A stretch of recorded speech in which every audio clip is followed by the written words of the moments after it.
Okay, good morning, welcome to the channel. I just recorded a video, but it's like 30 minutes long, so I'm going to try and cut this down. Typically, in this channel, I do how-to videos in carpentry and reviews and other things. This video is going to be a little different. I'm going to share a story with you, and that's something that I was reminded of yesterday. Yesterday marked an 11-year anniversary. Anniversary would suggest celebration, but regardless, yesterday marked 11 years since a car accident I was in, and how it really altered my life direction. So I'm going to share about that and what happened more significantly last year. So we'll rewind, make sure I have battery, and it's not overheating or anything. It's not. Rewind 11 years ago. I'm apprenticing as a carpenter. Everything seems fine. I'm feeling good. I feel invincible. I'm athletic. I'm active. I love to work. I love to build. Things are just moving up. It's great. Coming home from church, as some people do on a Sunday afternoon. It's 1:20. I'm with a friend, coming down a hill, and I'm going on a back road because it's more scenic, of course. I'm going like 90 kilometers an hour, maybe 100. I don't think it was quite that fast, but I'm going fast. There's a truck doing a burnout at a stop sign that he was supposed to be stopped at. As I crest the hill and come down, my friend's like, hey, he's doing a burnout, watch out. I didn't have time to register that and really do anything, like maybe slow down. So I kept going, and whatever happened on his end, the truck went and hit me going 90 kilometers an hour. He was driving a souped up, I think it was a GMC Sierra, big truck. And I was driving probably one of the smallest cars you could have, was the Honda Civic hatchback 1999. They're very aerodynamic though. As it happens, I didn't have much reaction time. I was driving like this with this hand on the wheel. I veer as hard as I can. At the same time, I lift up this hand to protect my face. That's all I kind of remember. I remember the sensation of spinning, feeling dizzy. It would so happen that we spun out a few times as we traveled down the other side of the road. We went into a ditch and hit a tree, and that's where we stopped. I kind of come to, my friend's there. He's like, we got to get out. I was like, okay, clearly we have to get out. And I think I opened the door. I think the door worked. I opened it up, got out, started climbing up this steep ditch that we were in. Got up to the road. My friend, the impact was on my side, on the driver's side. The box of the truck had rode up the hood of the car as well, so it was scraped. It missed the windshield, though it veered off. Thankfully, his side, he was able to get out. My airbags went off, his didn't. Don't know why. I was in shock, obviously. The adrenaline was cooking. And yes, thus began the process of talking to the person who did this, ran a stop sign, and they were young, probably teenagers, in their mom's pickup truck. I remember them being pretty scared about that. The cops come, we do like a little exchange our stories a little bit. He puts the other guy at fault, of course, and I get picked up by my brother-in-law, who I'm living with at the time with my sister, and we go back to the house that evening. I'm not feeling good. The adrenaline's starting to wear off. We go to the hospital. We go to Emerge. They think I could have broken my neck based on my description of the accident, so they put me in a neck brace. I wait for 4 hours maybe. I get some scans done. They realize my neck isn't fractured, so they send me home. They didn't look at anything else. Concussions were just becoming a thing back then, I think, because I definitely had one. The next day I wake up horrible, like got hit by a truck. So I did. And called my boss. I'm like, I was apprenticing as a carpenter at the time, so my job's laborious. I can't work, so I call my boss. I gotta take the day off, but I'm gonna come tomorrow. So I took that day off, went to work the following day, and kind of tried to go back into the groove of things, but I was in no condition to work. I should have not done that. Incredibly sore, nauseous, throwing up randomly. I think that only happened once or twice, but still the feeling of nausea. I would forget a lot of things, basic math, like how to read a tape measure. Yeah, it wasn't great. I think there was still adrenaline in my body though, because I kept going. It wasn't until a few days later where I'm like, this ain't good. And at that point, I decided to contact a specialist of some kind and get looked at. So I start going down that route of getting my body looked at. It wouldn't be, actually I think it was that first appointment, so almost a week later, I think 6 days later, on the weekend, because I didn't want to take a day off work. My specialist at the time told me I should take time off to recover, and I ignored those warnings and just continued to work. About 2 months later, things are getting worse, they're not getting better. I decide to go down the route of starting to get some scans done to see if they can see anything that went wrong. So I ended up getting a CAT scan, an MRI scan, an X-ray, I think. And the only thing that those showed up with were that I had a lot of scar tissue in my body, because I'd been working for about 2 months, and all my muscles or tendons and bones and ligaments didn't have a chance to heal. So there was scar tissue that had built up in a lot of those places, and they weren't able to accurately see the images well enough to see what was going on in a lot of the areas. So like, I don't know, what does that mean? I'm gonna keep working if I feel like I can. So I kept working, which made the condition worse and worse and worse.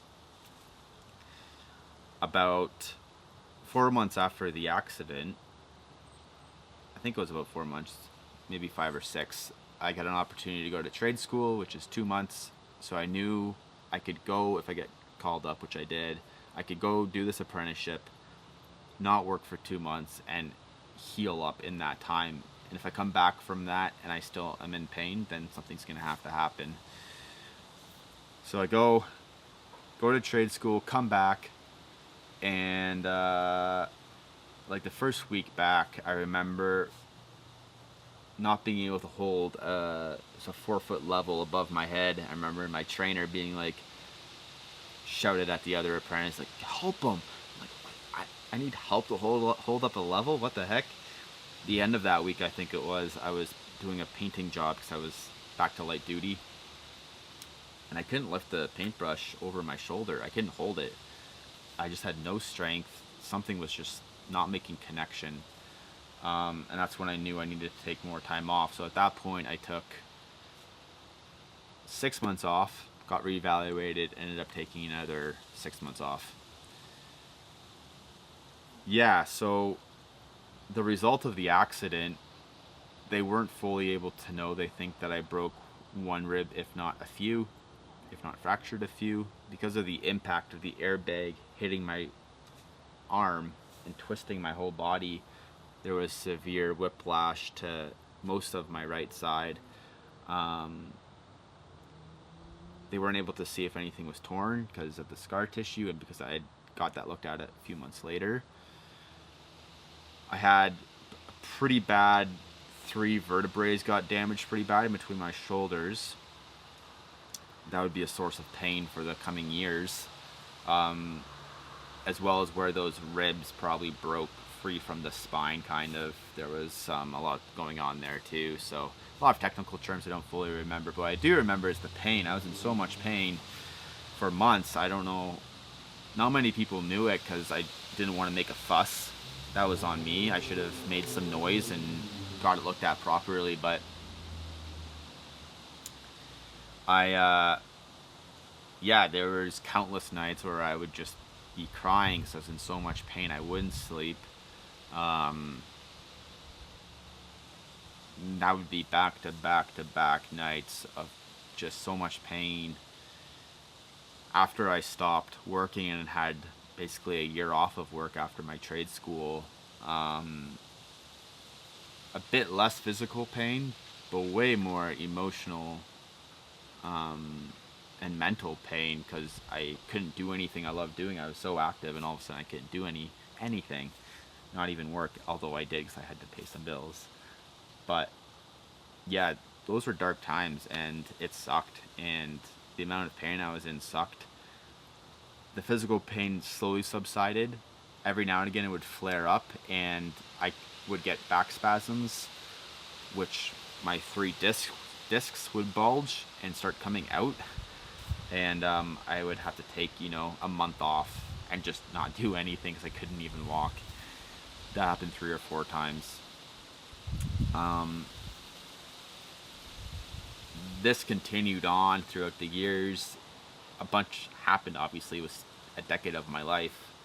I got re-educated. I went back to trade, or I got my home inspection license. Um, I traveled a bunch, and eventually, after spending 9 months in South Africa, for 10 months, I decided to come back and continue on carpentry. I'm like 80%. I can continue to do this and it will be okay. It's all I know. It's all I know how to do. So that's what I did for the last almost 5 years now, over 5 years now. Was kind of part-time carpentry.